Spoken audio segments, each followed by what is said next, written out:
Welcome. My name is Natasha Sherman, and I am your host.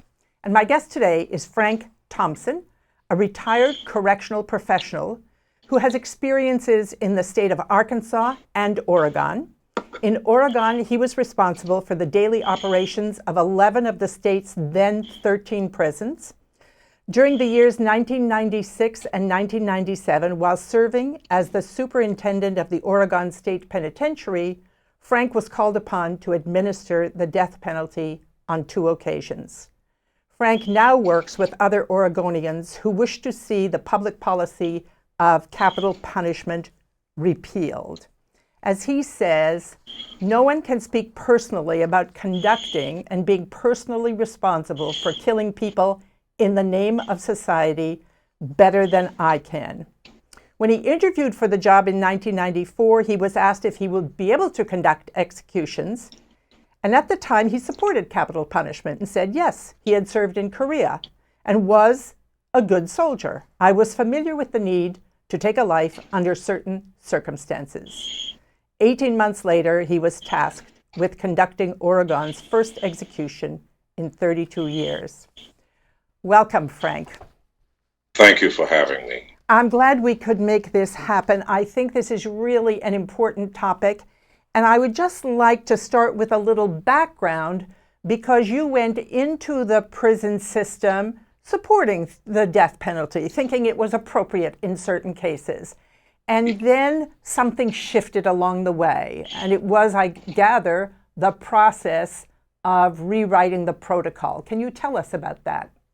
There's a little context I think might be important. I was a warden in the state of Arkansas before coming to Oregon.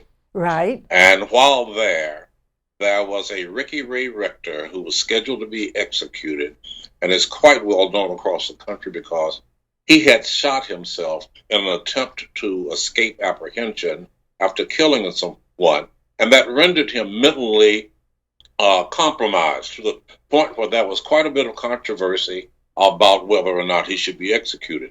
Bill Clinton took off of the campaign trail to come to Arkansas to be sure that this execution went through. Really? Well, so there was, at his execution, as a result of his execution, there was a staff person who was so negatively impacted by it, that person resigned. Fast forward. Now I am being asked to conduct my first execution in Oregon. In the back of my mind, I'm acutely aware of the impact that executing someone can have on staff. And with this being the first execution in 32 years, the first time by lethal injection, and having to rewrite all of the protocols, I became very concerned that there be only one victim. I was concerned about my staff. And so as I was going through the process of rewriting the execution process from execution by gas to lethal injection, I became profoundly sensitive toward the flaws with the death penalty and how it might expose staff persons to post-traumatic stress. And that began my looking at the death penalty on a very detailed, personal basis. I had to come to grips with where I personally felt with it at that point. Yeah. Again, most people don't think in terms of the collateral damage. So not only are you putting someone to death and you write a protocol for it and you're dotting the I's and crossing the T's about how to kill a person who is currently already incarcerated, but then there's the staff. There are the family members of the victim, the family members of the person being put to death. And even, as you mentioned in one interview, the press. Yes.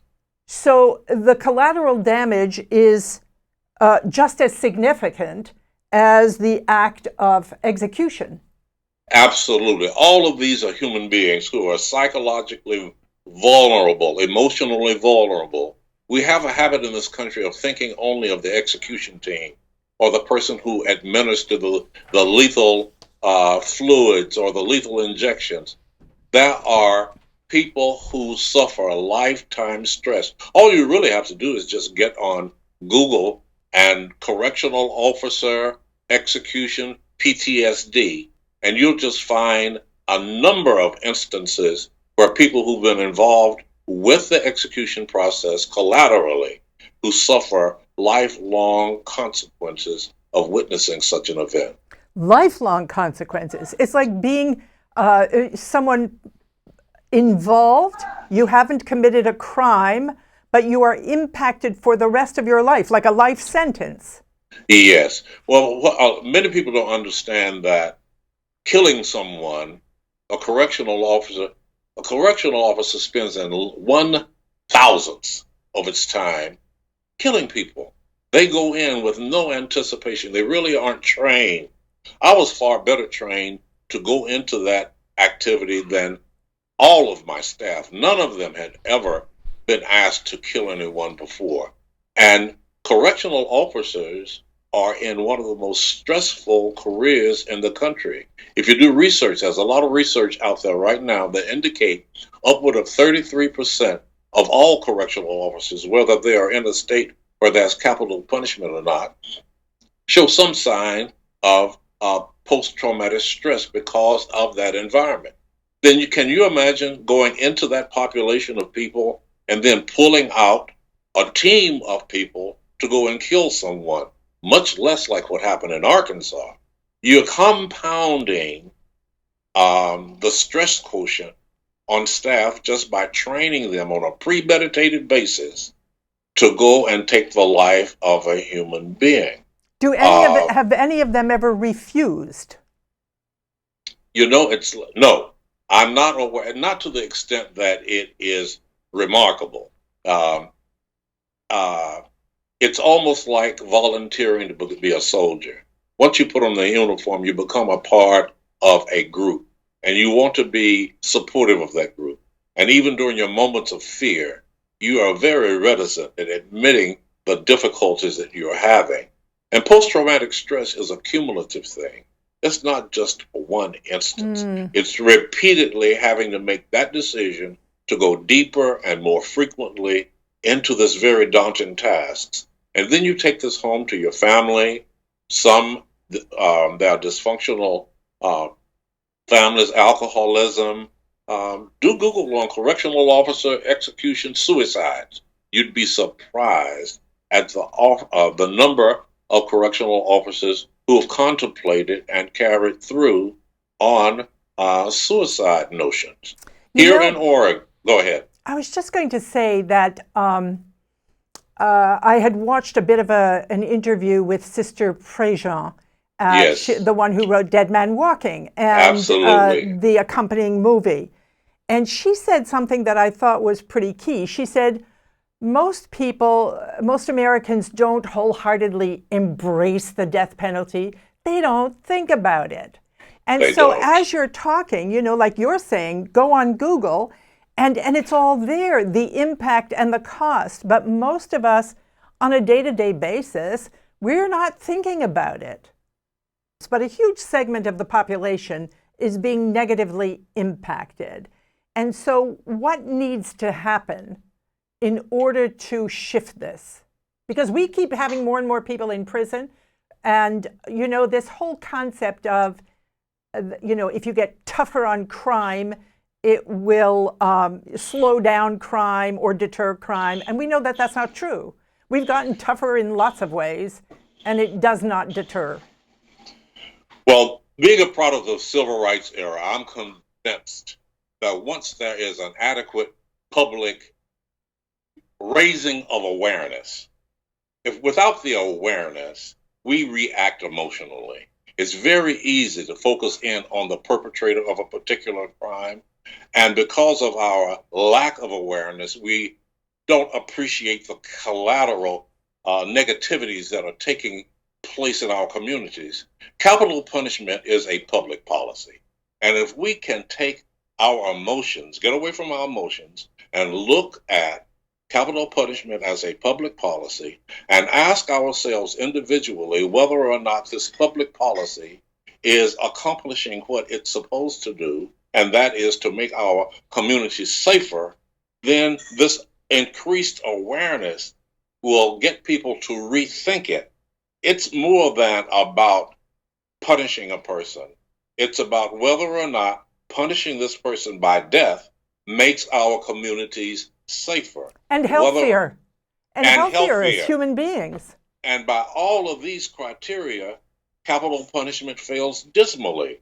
It does none of these things. It's exorbitantly costly, and it just has all types of negative outcomes. So to answer your question more directly, if we could get into a sustained consciousness-raising education process where the public realizes, this just doesn't work.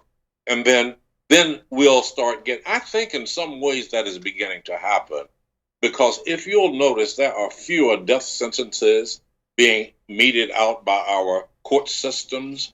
There are fewer executions for various reasons being conducted throughout the country. I think there is a slow progress in the right direction, but people are not aware enough to where they are comfortable in voting that inner tension that they feel about it. Yes, and I think also people are not aware that it actually costs more to have people on death row than to have them in prison for life.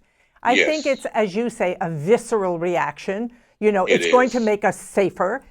It does not. It's going to deter crime. It does not. Some years back, I interviewed someone who had been part of a crime. Someone got shot. He didn't pull the trigger, but he got sent to prison for 18 years. At that time, that was what the sentence was. And so he was young when he was doing all of this. And I said to him, did you ever think of the consequences? And he said, oh my God, that was like the furthest thing from my mind. I was just out there being a gangster, you know? Absolutely. Never thought of the consequences, no relationship to the consequences. So for us... The greatest element for deterrence is to increase in the mind of the likely perpetrator that they're simply going to be seen, that they're going to be caught, the likelihood that they will be apprehended. Nobody thinks of being killed as a result of committing a crime, but most criminal intent has with it trying to figure out the odds of even being seen or caught. If we can create a fabric in our community where people are willing to testify about what they've seen, these video cameras, the cell phones, are doing great things on our streets nowadays, because many of our criminal behaviors in the public are diminishing because people realize that they can be easily caught on camera. I hope I'm not digressing, but deterrence is arresting in the mind of the perpetrator the likelihood that they can prevail with their crime, that they're going to be successful with their crime. Right. Killing them later on is too late. Yeah. So I wanted to ask you a couple of other things. I saw an interview with you and with the former governor who had to, as he describes it, he had been a physician, and a physician's mandate is do no harm. Yes. And there he is sitting at the other end of the phone line when somebody's getting ready to be executed, and he's the only one who can free them and commute that, and he has to go by what his agreement was, what his mandate was. And Absolutely. You can see that he's been traumatized for life in some way. He has been. I'll never forget the day I went over to his office to train him in what he was to do. And you know, there's this sort of gulping you witness when a person is emotionally going through. He was visibly shaken at having to just think of what he was going to be called upon to do. And he did it twice. And there are a lot of people who complain about his having rendered this moratorium as if he sort of weak-kneed and backed out of it. He did what the Constitution asked of him, and he does have the authority to initiate the moratorium. He went through 2 executions, and now he's putting it squarely on the table for Oregonians to take another look at this public policy that fails to accomplish anything. It has affected him permanently. Yes, I can imagine. One of the things you also said in an interview while you were preparing your staff to be trained in lethal injection, that once you finally shared with them your internal struggle, it gave them some relief because they thought they just had to soldier up and not have any inner conflict about it. We didn't talk an awful lot about it, but I did sense through a couple of my staff that were close to me, they indicated that there was a relief from them, that I was sort of human like them. We had a contract with the state. Just as a soldier who puts on a uniform that goes to an unpopular area of conflict, they don't want to be there, but they've got to do their job. They've got to have their comrades back. They've got to do their end in order so that the team will prevail. There is that kind of camaraderie among correctional professionals, police officers, firemen, and what have you. And there was this relaxation. Let's get together. Let's get this thing done. Let's get it out of the way. Let's get it done with dignity. And there's no need of either of us feeling as if we are somehow less than another because of our own internal turmoil about what we were doing. Yes, there was a level of relief to know that their superintendent also was a good soldier, but was wrestling with some tensions in moving forward with the execution. I can imagine. So your first execution, do you have to be in the room? Standing right there. Yes, I have to be in the room. I have to ask the inmate, the person to be executed, do they have any last words? I stand there and give the nod or the signal for the lethal chemicals to start flowing. Yes, I'm within arm's reach of the person being executed. And what was that like for you? Do you know, that's asked me often, but I think I was being prepared for that moment from the time I started worrying about how well my staff was going to fare. At that moment, believe it or not, my most prevailing emotion was, let's get this thing over with. I wanted there to be only one casualty. I wanted there to be only one victim, and that was by dictate of that state constitution. It was a determination because I knew things could go awry, as we now know all across the country with botched executions. I'll never forget the morning that I woke up and read about the botched execution in Oklahoma, which took place years after my first.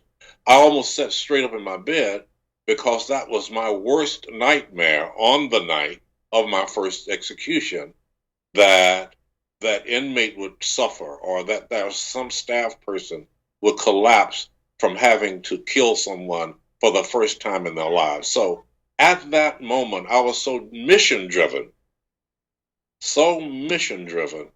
that I wanted to get this thing over with. Now, the details of what I was going through at that moment sort of came to bear a little bit later in retrospect and debriefing. Mm-hmm. And probably one of the most emotional moments for me, if you will, was at the point where the tie-down team had completed securing the inmate to the gurney.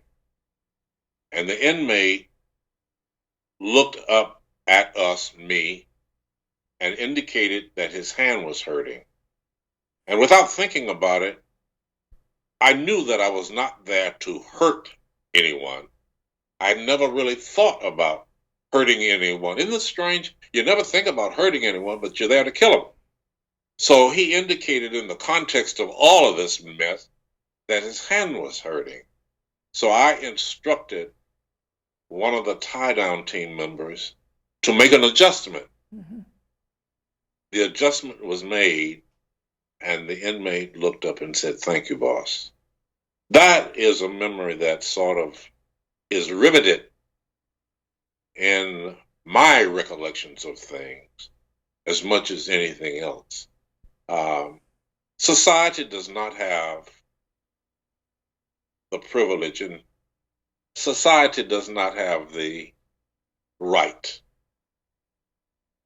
to ask someone to go in with premeditation and take the life of another human being in the name of a public policy that cannot be shown to work.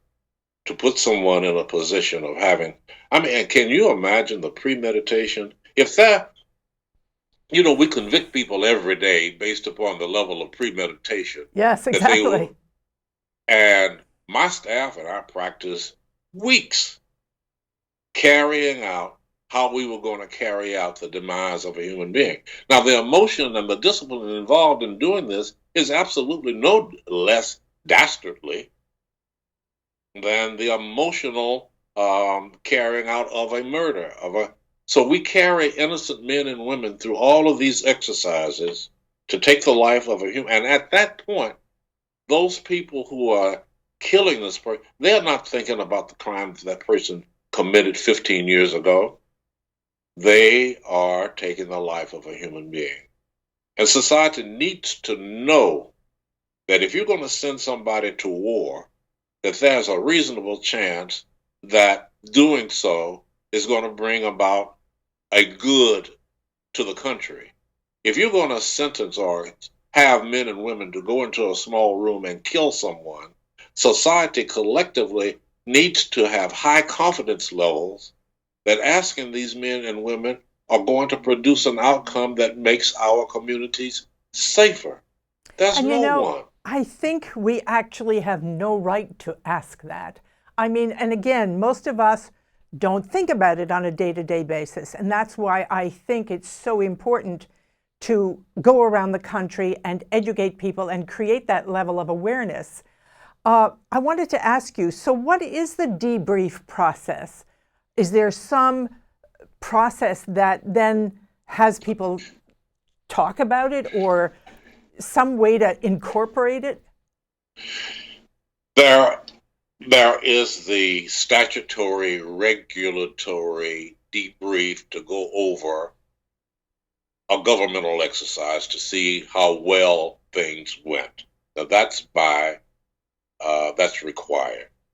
Now in the process, we do make staff aware that there are mental health counseling services that are available to them, and that if anyone feels the need to take advantage of those, that they certainly should. In fact, we were required to attend at least 3 mandatory sessions after the executions so that we could overcome the fear or the embarrassment. So all of us were there, whether we felt like we needed it or not. Mm-hmm. And so we were encouraged to take advantage of it if we felt we needed it. Now, that's not quite the debriefing, I think, as your question is soliciting. But other than that, there is the protocol that requires going through A through Z. How did that go? Right. What went wrong? Can we do anything? Other than that, that's all. Right. So, we've got a couple of minutes left. What would you like to say to the world at large to help raise their consciousness about this and perhaps even to motivate them into action? The world at large, I think, is severely lacking in the appreciation for the fact that the death penalty is a public policy.